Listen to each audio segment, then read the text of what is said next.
cumpliendo la gran comisión de nuestro Señor Jesucristo de, por tanto, ir y hacer discípulos a todas las naciones, enseñándoles que guarden todas las cosas que os he mandado. Es una bendición compartir este tiempo juntos. Gracias, queridos hermanos, a los que participaron en esta reunión, que nos guiaron en dar la bienvenida, en la oración, en esos cantos. Gracias, Dani, porque realmente la palabra de Dios es la lumbrera para nuestro camino y no tenemos más. Lámpara es a mis pies tu palabra y lumbrera a mi camino, dice el salmista. Hermanos, realmente me preocupa un poco la situación que está pasando en nuestro país. He estado platicando, hablando con varios médicos sobre esta cuestión de la vacuna, y ahorita comenzó una vacunatón que le llaman, que es procurar que todo el mundo se vaya a vacunar. Yo no pretendo aquí decirte que te vacunes, hermano.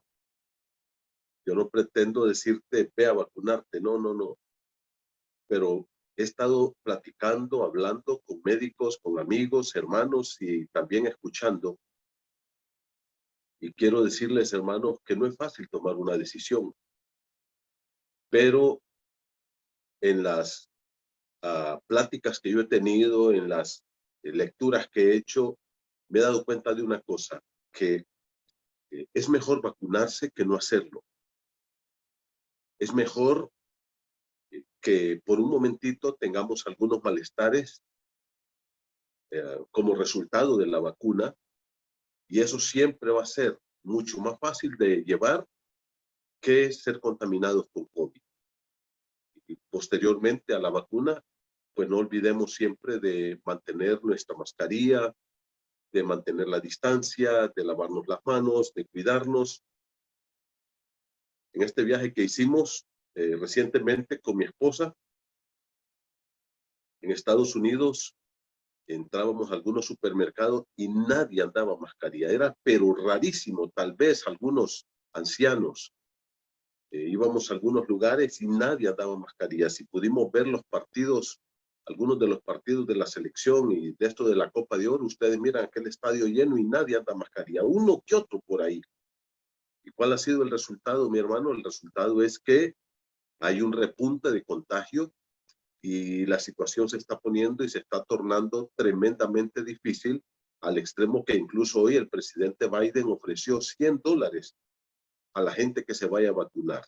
Imagínense, le están dando $100 a las personas por irse a poner la vacuna. Yo creo que debemos vacunarnos y yo quiero aconsejarles a los que no lo han hecho, hermanos, si lo pueden hacer, háganlo, por favor. No les estamos ordenando, no les estamos mandando. Esa es una decisión que cada uno tiene que tomar muy particularmente. Pero las ventajas de vacunarse son mucho más que no hacerlo. El estar vacunado te da protección, no al 100%, lógicamente, y aunque puedas contagiarte con el COVID, pues vas a evitar que entres en algunas complicaciones. Así es que a los que no lo han hecho, queremos animarlos para que lo hagan. Yo creo que vale la pena. Algunos hermanos tienen miedo de que pueden meterle ahí, dicen, el chip del anticristo. No, hermanos, eso no es posible. Eso no es absolutamente posible, ni lo pienses. Y bueno, la mayor parte de personas que se han vacunado, en un 95, 96%, no han tenido ningún tipo de complicaciones. Así es que quiero animarte para que tú tomes la decisión de vacunarte, que aproveches este fin de semana. Mañana puedes ir a hacerlo, el domingo en la tarde todavía vacunan hasta las 10 de la noche. Entonces, solamente quiero decirte que en las consultas que hemos hecho, vacunarse es mejor que no hacerlo. Yo sé que a veces la gente tiene miedo, que no lo quiere hacer, y especialmente los pensamientos que han metido, por ejemplo, allá en Estados Unidos, la distancia es 6 pies. Esa es la distancia que aquí nosotros llamamos 1,5 metros. Y la gente pues decía, mire, 6 pies, es el anticristo, ahí está el 6. Y la gente hablando tonteras realmente. porque esas son tonteras, ¿verdad? Quiero decirles, hermanos, que a través de la vacuna tampoco nos van a tener controlados. Hay gente que dice, no, es que ahí cuando le ponen la vacuna ya te tienen control. No, a nosotros nos tienes controlados de todas maneras, con vacuna o sin vacuna. Todo el mundo. Hay bases de datos internacionales que la gente poderosa del mundo las maneja y ya todo el mundo sabe dónde vives tú, tu número de teléfono, tu nombre, tu edad, tu fecha de nacimiento. Ya todo el mundo lo conoce eso. Así que no tengas miedo por la vacuna. Yo solamente te digo, vale la pena y es mejor vacunarse que no hacerlo. Y si ustedes no lo han hecho, pues les animamos que lo hagan. Acuérdense que también estamos queriendo volver al templo de nuevo, congregarnos. Y yo creo que una de las cosas es la vacuna. Eso nos va a ayudar, nos va a proteger más cuando vayamos al templo. Y hemos estado platicando con varios hermanos y la gente ya está diciéndome, ¿cuándo vamos a empezar? ¿Cuándo vamos a reunirnos? Y yo entiendo esto. Y estamos dándole tiempo y muy pronto vamos a tener noticias para ustedes. Así es que ánimo, mis hermanos. Yo quiero invitarles a abrir la palabra de Dios conmigo ahora en Tito, Tito capítulo 3. Acuérdense que estamos hablando de que esta carta fue escrita por el apóstol Pablo en medio de sus 2 encarcelamientos. Pablo más o menos entre el año 60 a 63 cayó preso en Roma y desde ahí escribió 4 cartas. Escribió la carta a los Efesios, a los Filipenses, a los Colosenses y a Filemón.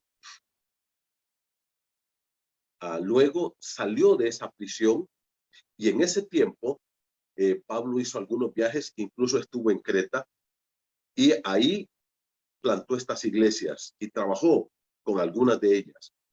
Luego dejó a Tito y él salió y luego posteriormente, más o menos 67, 68, Pablo cayó preso, que es cuando muere en manos de este emperador Nerón.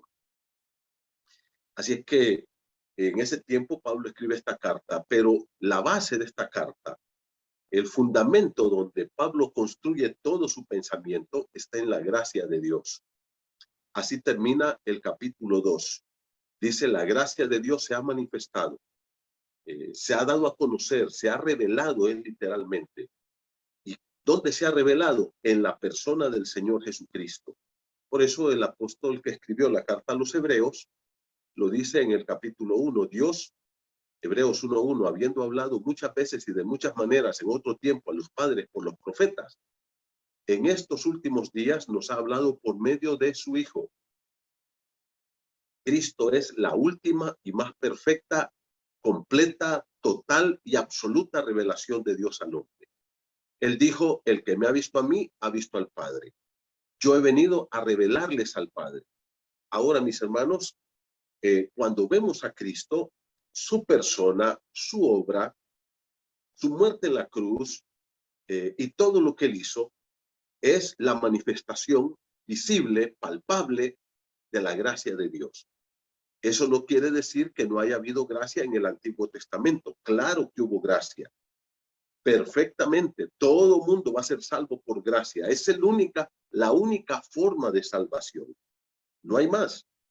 Ahora, nosotros en Cristo vemos la gracia de Dios.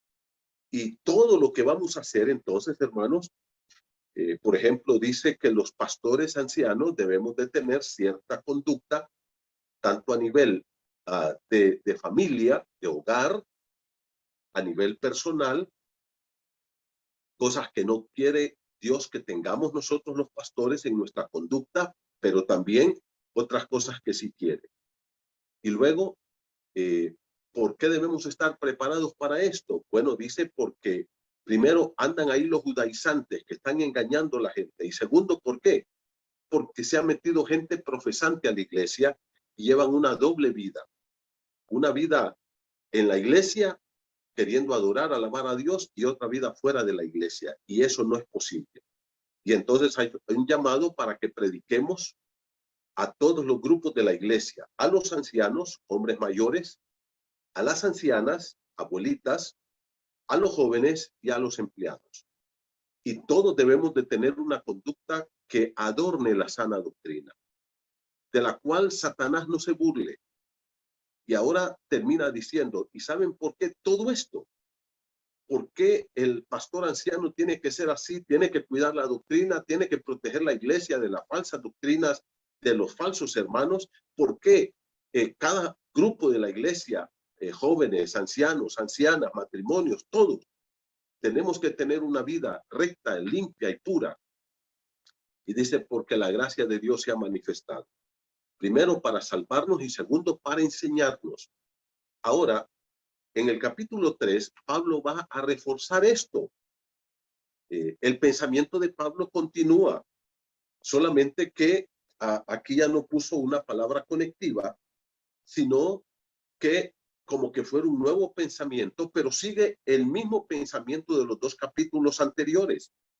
Y ahora yo quiero que ustedes miren conmigo, vamos a leer a Tito 3, del 1 al 7. Dice, recuérdales que se sujeten a los gobernantes y autoridades, que obedezcan, que estén dispuestos a toda buena obra, que a nadie difamen, que no sean pendencieros, sino amables, mostrando mansedumbre para con todos los hombres. Porque nosotros también éramos en otro tiempo insensatos, rebeldes, extraviados, esclavos de concupiscencias y de deleites diversos, viviendo en malicia y envidias, aborrecibles y aborreciéndonos unos a otros. Pero cuando se manifestó la bondad de Dios, nuestro Salvador, y su amor para con los hombres, nos salvó, no por obras de justicia que nosotros hubiéramos hecho, sino por su misericordia, por el lavamiento de la regeneración y por la renovación en el Espíritu Santo, el cual derramó en nosotros abundantemente por Jesucristo nuestro Salvador, para que justificados por su gracia, viniésemos a ser herederos conforme a la esperanza de la vida eterna. Y en el versículo 8 dice, palabra fiel es esta, ¿te das cuenta? O sea, esta palabra fiel es la que Pablo está viniendo desde el capítulo 1 reforzando. Estas cosas enseña, procura enseñar esto, guarda tu buena doctrina. Y esto ya lo ha dicho en otras ocasiones anteriormente. Ahora, miren ustedes cómo comienza. Dice, recuérdales. Ahora, este verbo, mis hermanos, quiere decir que ya estas son cosas que Pablo las había estado enseñando en la iglesia.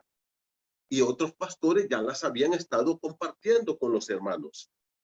Ahora, ustedes recuerdan que la Biblia dice aquí mismo en el capítulo 1 que los cretenses no eran buena ficha. Eran personas rebeldes, eran personas malas bestias, les dicen.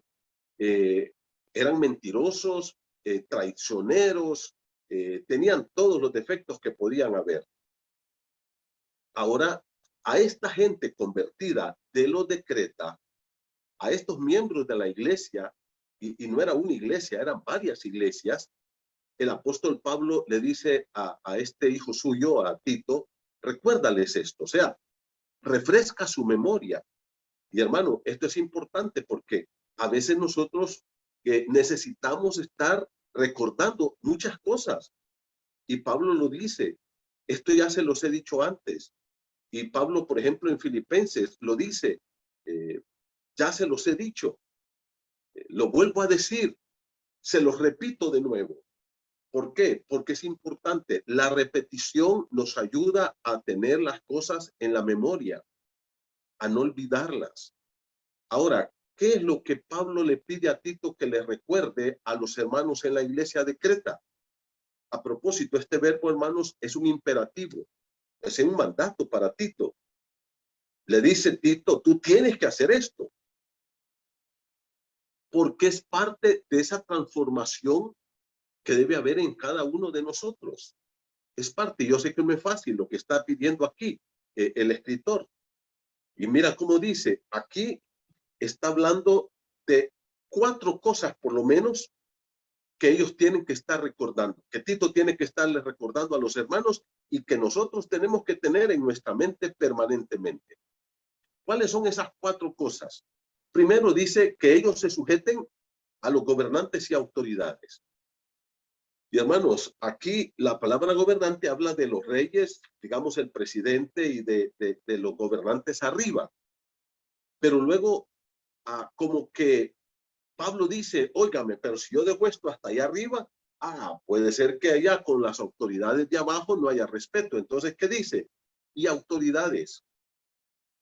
Y aquí son dos palabras completamente diferentes. La primera palabra quiere decir alguien que está en dignidad arriba, alguien que tiene poder, los magistrados.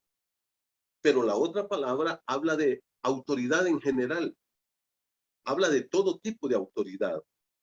En el libro de Romanos 13, el apóstol Pablo dice que no hay autoridad y esta palabra, eusía, es la palabra que usa.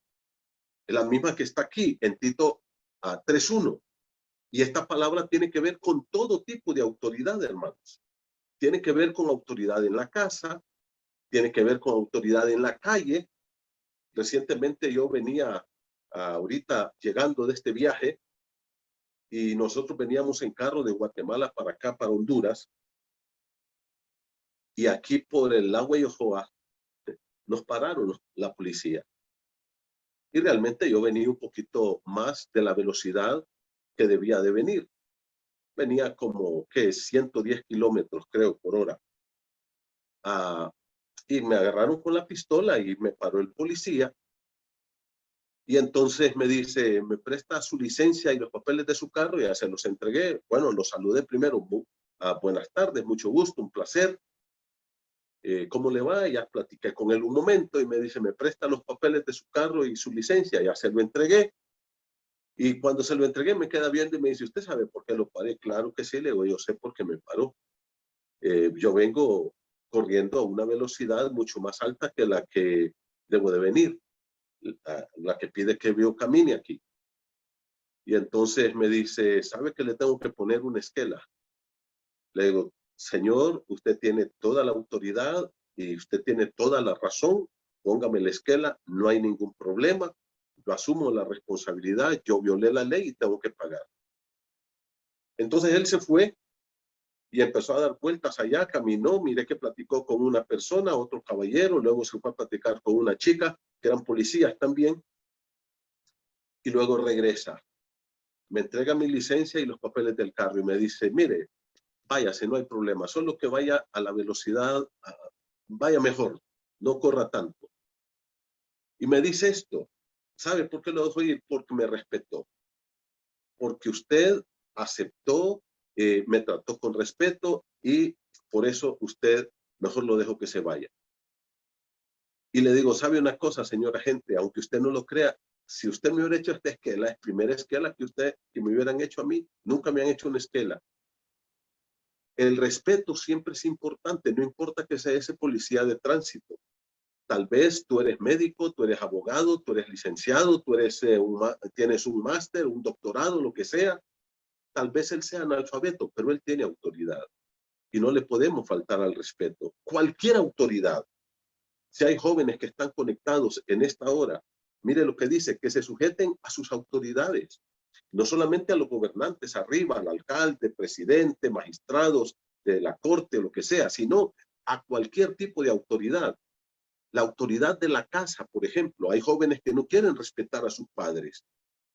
Mire, yo he estado trabajando ahí en algunas escuelas y ahí en La Cañada estuvimos trabajando con la escuela de ahí. Y una de las cosas que las maestras llorando a veces me decían es, pastor, no hay respeto, nadie nos respeta, los alumnos aquí hacen lo que les da la gana. Y a veces uno los regaña y después viene el papá a pegarnos otra gritada y a amenazarnos. Hermanos, eso no está correcto. Nosotros tenemos que aprender a respetar. En la escuela Dios ha puesto autoridad, el maestro es autoridad. Y si tú estás ahí, tienes que respetar a tu maestro. Tienes que, como dice aquí, sujetarte a tu maestro. La palabra literalmente sujetarse es estar debajo de ellos. Quiere decir reconocer que él tiene autoridad. Quiere decir estar o ponerse debajo de alguien. Y esto, hermano, es voluntario. O sea, la autoridad no me tiene que agarrar a mí del cuello. es la misma palabra para las esposas cuando dice que se sujeten a sus maridos. No dice maridos sujeten a sus mujeres, sino ellas voluntariamente. Por eso, hermanos, aquí es importante que este verbo está en voz media. La palabra quiere decir sujetarnos voluntariamente y nosotros vamos a recibir la bendición de este respeto a la autoridad. Eso es lo que quiere decir ese verbo. Nosotros nos sujetamos voluntariamente, nadie nos sujeta, y luego, cuando respetamos la autoridad, vamos a tener, nosotros vamos a recibir la bendición de esto. Entonces, Pablo aquí como que reflexiona, dice, que se sujeten ¿a quién? A los gobernantes. Pero no solo a ellos, sino a cualquier autoridad.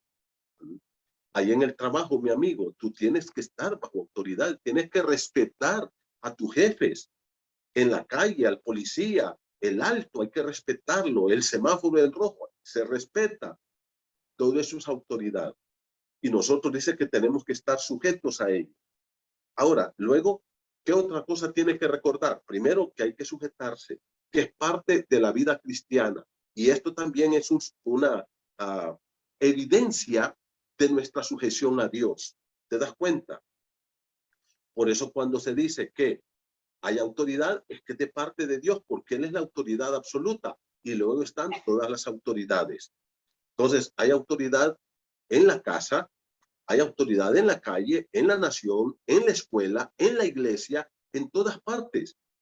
Si tú miras, nunca vamos a estar en un lugar donde no estemos bajo autoridad. Nunca, en ninguna parte del mundo. En ninguna parte.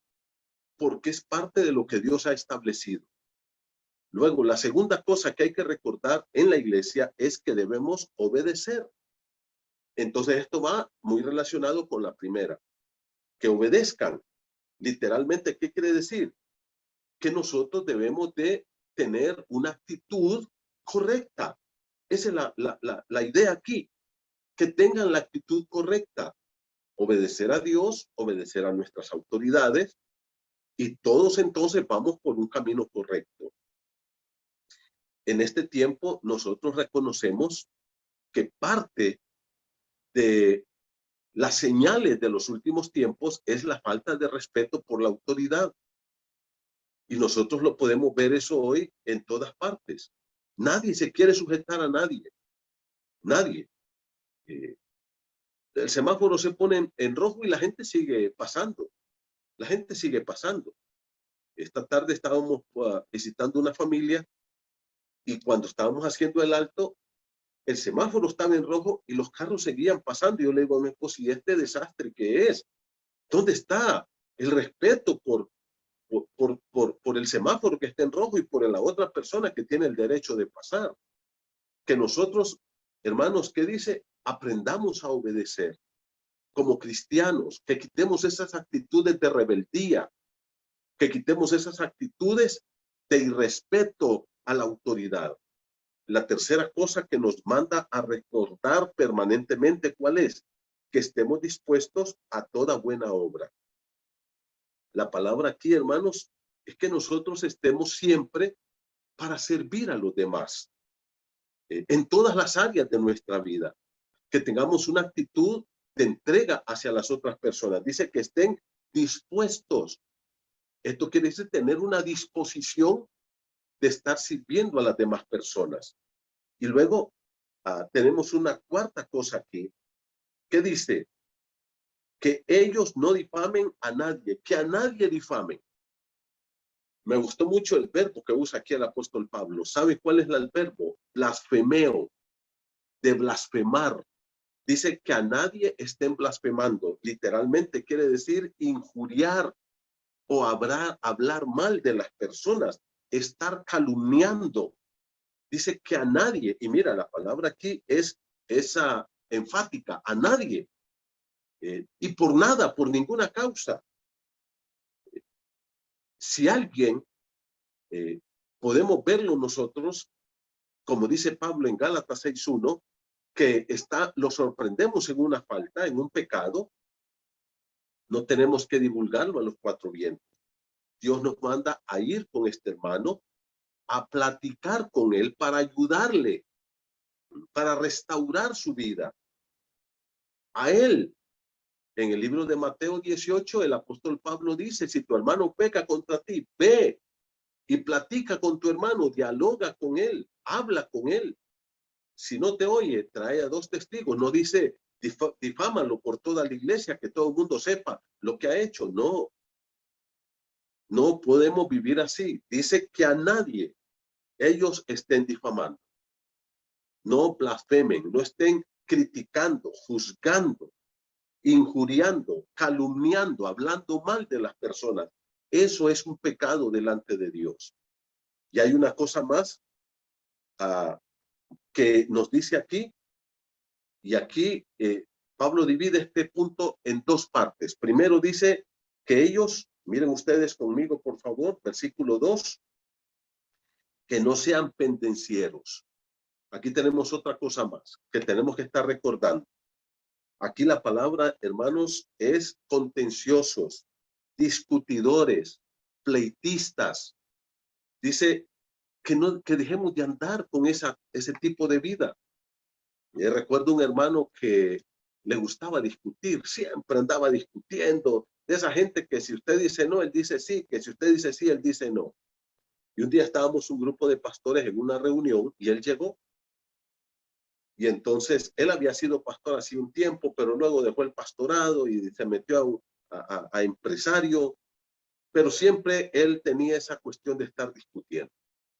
Y yo me acuerdo que él llegó esa vez y nos quedó viendo y todos nos quedamos viendo a él y dijo, bueno, díganme de qué están hablando para ponerme en contra. O sea, hay gente que así es.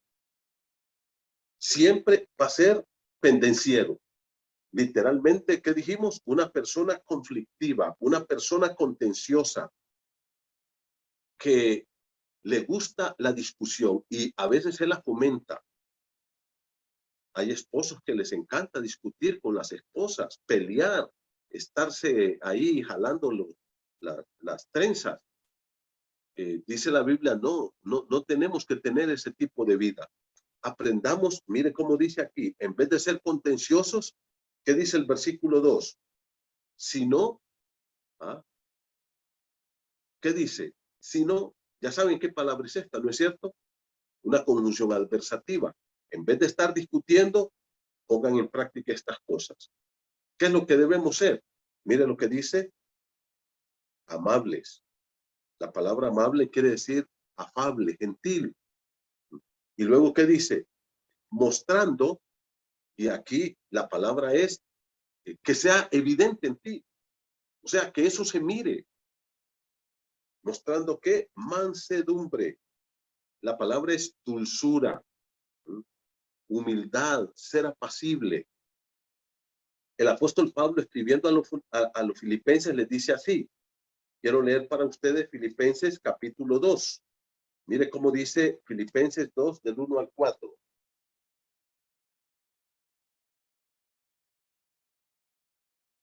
Por tanto, dice, si hay alguna consolación en Cristo, aquí esta es una condicional de primera categoría, se llama, y literalmente lo que quiere decir es, ya que hay consolación en Cristo, si hay algún consuelo de amor, si alguna comunión del Espíritu, si algún afecto entrañable, si alguna misericordia, Pablo dice, completad mi gozo. Entonces, lo que Pablo está diciendo es, en el capítulo 2, verso 1, ya que en Cristo he encontrado consolación, miren ustedes, consolación de amor, luego dice, porque tenemos, ya que hay comunión con el Espíritu Santo, ya que hay afecto entrañable, y aquí la palabra es amor de hermanos, ya que en Cristo encontramos misericordia, o sea, todo eso, dice Pablo, lo tenemos en Cristo. Y luego, ¿qué dice el versículo número 2? Completad mi gozo. Ahora, esto dice Pablo, yo lo he encontrado en Cristo, pero ahora, ¿qué voy a encontrar en ustedes? En la iglesia del Señor. Y Pablo les dice a los hermanos de Filipos, completen mi gozo, llenen, hagan que mi gozo rebalse. Ahora, ¿cómo la iglesia de Filipos iba a hacer que el gozo de Pablo rebosara? Mira el versículo número 2, sintiendo lo mismo, teniendo el mismo amor, unánimes, sintiendo una misma cosa. Verso 3 dice, nada hagáis por contienda o por vanagloria, antes bien, y aquí están las mismas palabras, con humildad, estimando cada uno a los demás como superiores a él mismo, no mirando cada uno por lo suyo propio, sino a cada cual también por lo de los otros. Pablo dice, ¿saben ustedes cómo van a completar mi gozo? Que ahora lo he encontrado en Cristo, viéndoles a ustedes comportarse de la manera correcta, con toda humildad, manteniendo ese mismo sentir, amándose fraternalmente, edificando sus vidas. Y ahora en Tito, capítulo 3, versículo 2, dice, sino en vez de ser contenciosos, pleitistas, en vez de estar ahí peleando, discutiendo, ¿qué dice? Hay que ser gentiles, amables. Y luego, ¿qué dice? Mostrando que se miren ustedes la humildad. ¿Cómo la humildad? Ustedes saben, hermanos, que es una característica que no podemos medirla o verla objetivamente. Eso no se puede. Ahora, ¿cómo vamos a mostrar humildad? A través de nuestro comportamiento. ¿Mm? ¿Cómo? Siendo dulces. Y ahora mire cómo dice, para con todos los hombres. O sea, esto no es solamente con unos 2 o 3 de la iglesia, sino con todos los hermanos y aún con los de afuera. Así debemos de ser. Y luego entonces el apóstol Pablo nos va a dar la razón por la cual nosotros tenemos que comportarnos así y por qué tenemos que estar recordando estas cosas. ¿Se acuerdan? Recuérdales esto, dice. ¿Qué era lo que nos tenía que recordar? 1, dijimos que debemos sujetarnos a nuestros gobernantes. 2, que debemos obedecer. 3, que siempre estemos dispuestos a hacer buenas obras. 4, que no estemos difamando o criticando o injuriando o calumniando a los demás. Y luego 5, eran 5 cosas, que no seamos pendencieros, discutidores, pleitistas, que no estemos ahí contendiendo siempre, sino en vez de ser así, debemos de ser amables, esto es gentil, afable y mostrando toda dulzura o toda humildad, y esto es para con todos los otros. ¿Por qué tenemos que comportarnos así, mi hermano? Dice, porque, mira cómo dice el versículo número 3, también nosotros éramos. Esto es un verbo en tiempo pasado que implica una conducta, un modo de vida de lo que nosotros practicábamos antes de nuestro encuentro con Cristo. Un modo, este era nuestro modo de vida, pero por eso ese verbo está en pasado. Así éramos. Cuando nos encontramos con Cristo, nuestra vida fue transformada, nuestra vida fue cambiada. ¿Te das cuenta dónde está el punto entonces por el cual nosotros debemos de ser de una forma diferente? El mismo pensamiento que Pablo ha tenido, la gracia de Dios hizo el cambio en nosotros. Y ahora mira cómo dice, éramos en otro tiempo, antes de nuestro encuentro con Cristo, en nuestra vida pasada, desde que nacimos hasta que nos encontramos con Cristo. Esta era nuestra característica. Y mira qué cualidades más negativas teníamos nosotros. ¿Cómo éramos nosotros? Primero dice insensatos. La palabra aquí es necios, rebeldes, poco inteligentes. Y aunque hay gente que tenga mucha inteligencia en cuanto a aprender y logren títulos y saquen cum laude en la universidad, la Biblia los califica aquí como poco inteligentes porque es con respecto a su conducta, con respecto a su comportamiento. ¿Recuerdan la sabiduría de Proverbios? La sabiduría es una cosa, la inteligencia es otra. Inteligencia es capacidad de aprender, sabiduría es capacidad de vivir, aprender a vivir correctamente. Entonces luego, ¿qué dice? Éramos rebeldes. La palabra eran contumaces, testarudos, desobedientes. Así éramos. Tercero, estábamos extraviados. La palabra quiere decir aquí que vivíamos engañados, hermanos. En las filosofías del mundo, en las filosofías satánicas, descarriados completamente de lo que era la vida correcta. Y luego, ¿qué dice? Que éramos, en cuarto lugar, esclavos. Y mire, este verbo es pesado aquí, hermano, porque es alguien que está sujeto a estas cosas, que no puede ser librado de ellas. ¿Y cuáles eran? Concupiscencias, los deseos carnales que nos atraían, las pasiones pecaminosas de la carne. Y luego, ¿qué dice? Deleites diversos, no uno, dice deleites diversos. Gente que estaba metida en droga, en alcohol, en tabaquismo, en libertinaje sexual, en parranda, en orgías y en muchas cosas. Muchas cosas. Y dice, así éramos en otro tiempo nosotros.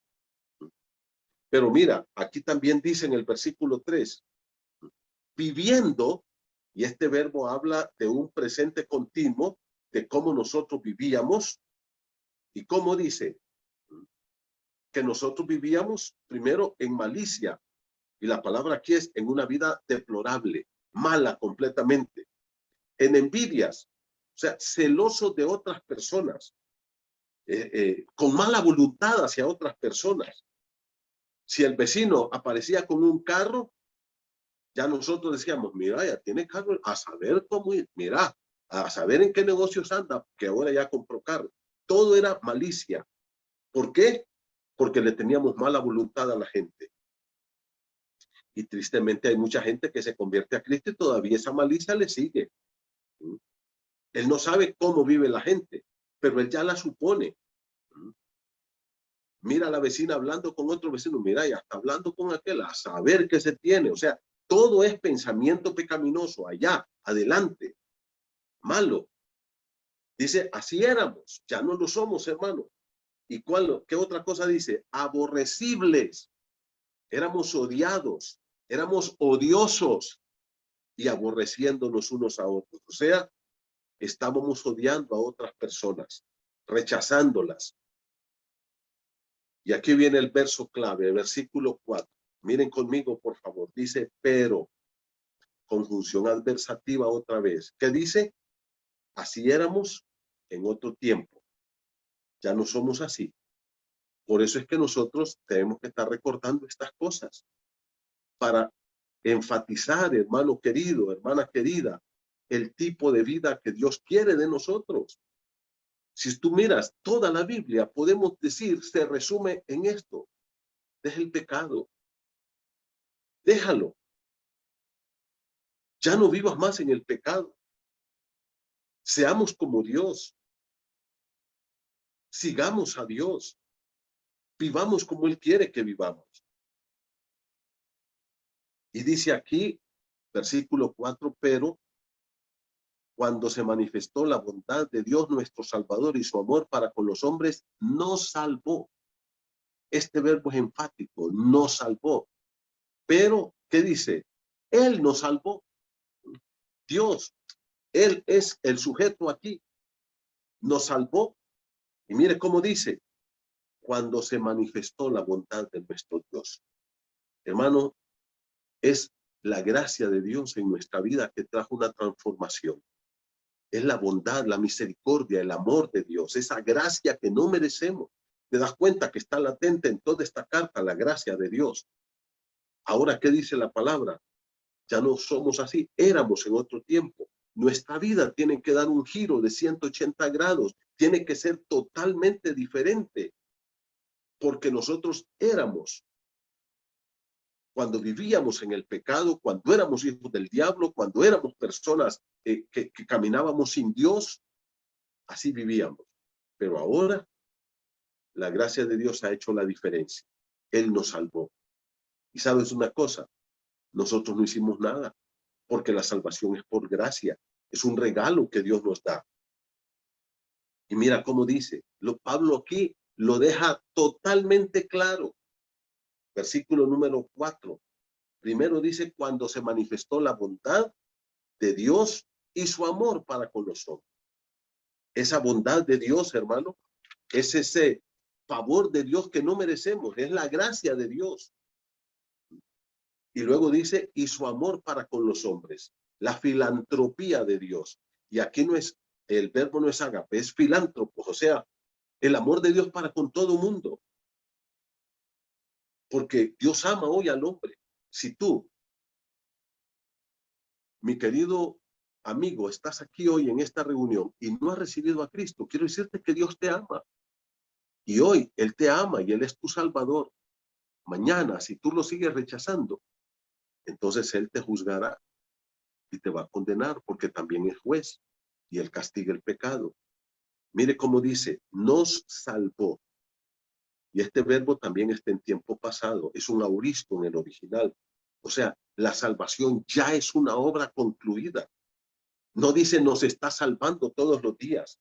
No dice nos va a salvar en algún momento si te portas bien. No está diciendo eso.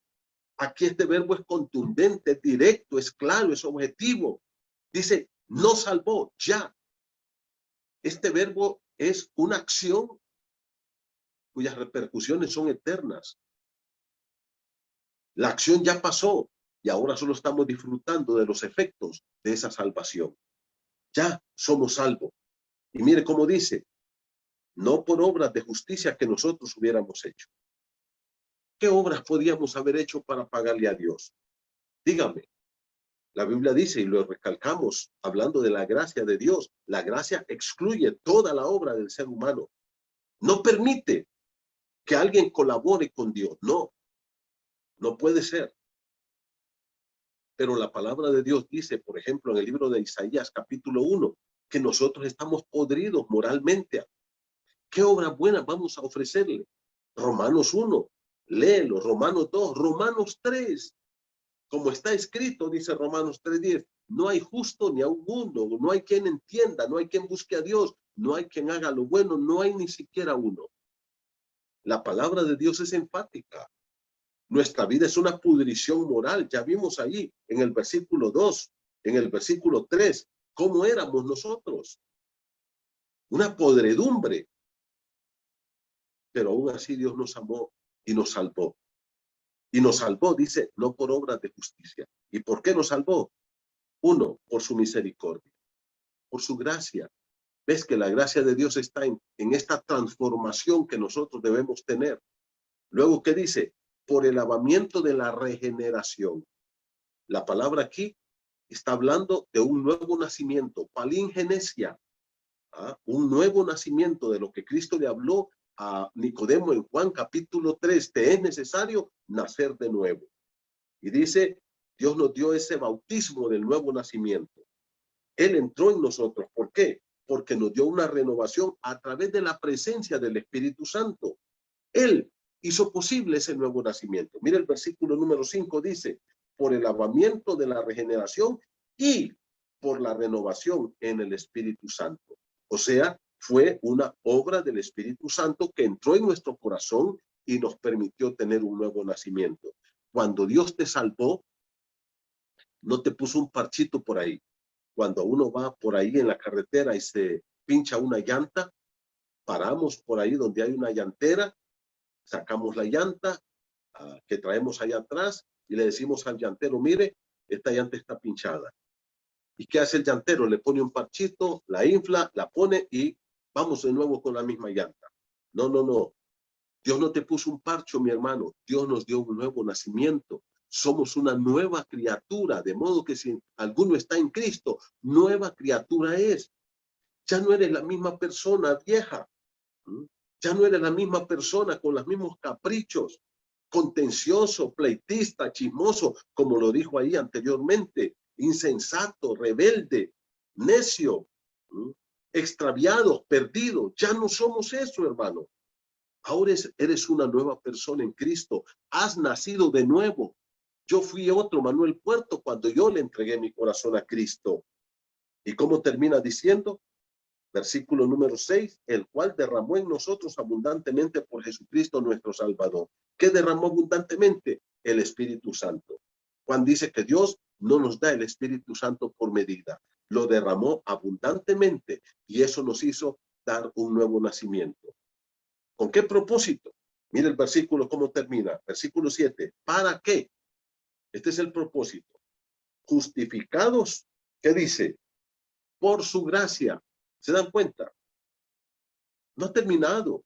El pensamiento es el mismo desde el capítulo 1. Justificados quiere decir perdonados, salvos, declarados sin culpa, pero solo por su gracia. Él nos salvó por su gracia. Y ahora salvos, tenemos que dejar esa vida pasada y ser una nueva persona. ¿Por qué? Porque la gracia de Dios nos ha perdonado. Porque la gracia de Dios nos ha hecho una nueva criatura. Porque ahora somos una nueva persona. Hemos nacido de nuevo. Mi hermano, Dios te ama. Él ya te salvó. Él perdonó nuestros pecados completamente. Yo quiero animarte para que nosotros pensemos en esto. Ya no somos así. Ahora tiremos esta vida vieja. Eso éramos en otro tiempo y ahora somos una nueva criatura. Hemos nacido de nuevo por la gracia de Dios. Hemos sido perdonados, regenerados. Tenemos un nuevo nacimiento solo por la gracia de Dios. Por tanto, ahora tenemos que ser personas diferentes para la gloria de su nombre, para la gloria de su gracia. Como Pablo lo dice en el libro de Efesios 1, para la gloria de Él. Hermano, que Dios nos dé el poder y la fuerza para dejar esa vida pasada y para vivir en vida nueva. El domingo concluiremos este estudio de la carta a Tito. Vamos a orar. Padre, perdónanos porque a veces nosotros todavía queremos tener las reminiscencias, esas resacas de la vida vieja. Perdónanos, Señor, porque a veces somos chismosos, rebeldes, contenciosos, pleitistas, celosos. Estamos ahí, Señor, pensando mal de los demás. Perdona, Padre Celestial, ese tipo de vidas y ayúdanos a llevar una vida nueva. Ya estamos perdonados, ya somos salvos, hemos nacido de nuevo y todo esto es por tu gracia. Ayúdanos a caminar en tu gracia y a vivir una vida nueva. Bendice tu pueblo, Señor, y que todos estemos animados para continuar estudiando tu palabra, aprendiendo de ti, pero sobre todo, aplicando tu palabra a nuestra vida, viviendo como tú quieres que vivamos y predicando tu palabra a los que no te conocen. Gracias, Señor, en el nombre de Jesús. Amén. Gracias, hermano. Que Dios te bendiga.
Maria.